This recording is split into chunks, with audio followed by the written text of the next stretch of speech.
So in this episode of the Walk and Talk, I want to talk about what's going to be announced next week, the big news, and that's going to be the iPhone 6 and 6S Plus.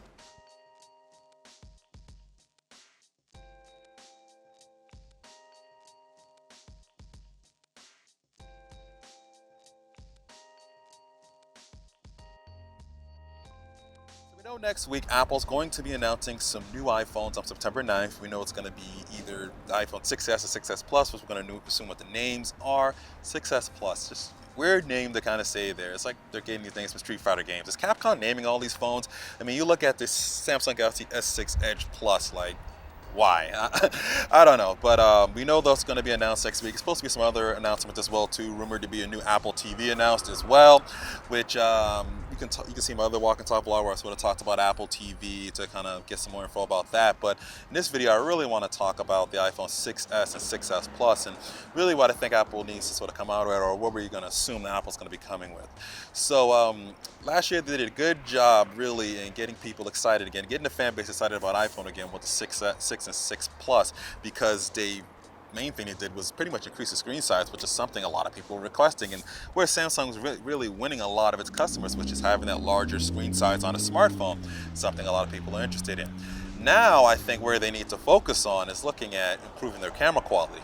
Now I know there's been a high debate about, the iPhone has the best camera, no, Samsung's have the best camera, Androids have the best cameras, and back and forth and so on. Honestly, truthfully, the best camera is not only the one in your pocket, but the one you can take the best picture with. So that really kind of sometimes depend on software, which you're used to. But if you're like myself, or some of our other tech bloggers out here, you get your chance to use pretty much a lot of different devices, a lot of cameras, and truthfully speaking, Samsung in the last couple of years has really been kicking Apple's ass in the camera department. I mean, they really put up some kick-ass cameras, especially coming from last year on to this year. And I think this is where iPhone needs to make that improvement. I think they need to bump the megapixels in the camera up, and we need to get up to that not 16, maybe 12.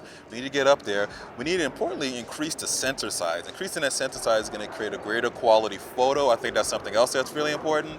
And the other thing I think they really need to take a look at is adding some Pro Mode features in it as well too. It's similar to what we've seen in the Galaxy S6, the LG G4. They've added those Pro Modes to get better customization, DSLR-like sort of settings inside of it. I think there's something else that they need to add to it. A lot of these things are features that honestly we've seen in Nokia phones for a little while, and that's honestly, the Lumia phones are the kings of camera quality. They do the best at it, but in terms of who's out there right now in terms of market share, it's, who has what in their hand, it's really Android, iOS, or rather Samsung versus Apple, and I think this is where they need to make their biggest improvements is really within the camera. Other things I like to see them do, I really like to see them bump the resolution up. If they can get up to a Quad HD display, and beyond that, I'm not really sure outside of the standard speed improvements and everything else that they kind of have with us. So that's going to be my question to you. What do you want to see the new iPhone 6S and 6S Plus come with? Post your comments below. Do you think it's also going to be better than the Note 5? Are you going to get it over a Galaxy phone or a different Android phone? What do you think the 6S? It's pretty much the last big phone that's going to be announced this year before we head into the holiday season, and then CES is upon us in January. So post your comments below, let me know what you think. Be sure to subscribe to our YouTube page here for great content like this, and if you enjoyed it, definitely give it a thumbs up. And this is BWOne here from BWOne, and always remember to live your tech world in high definition.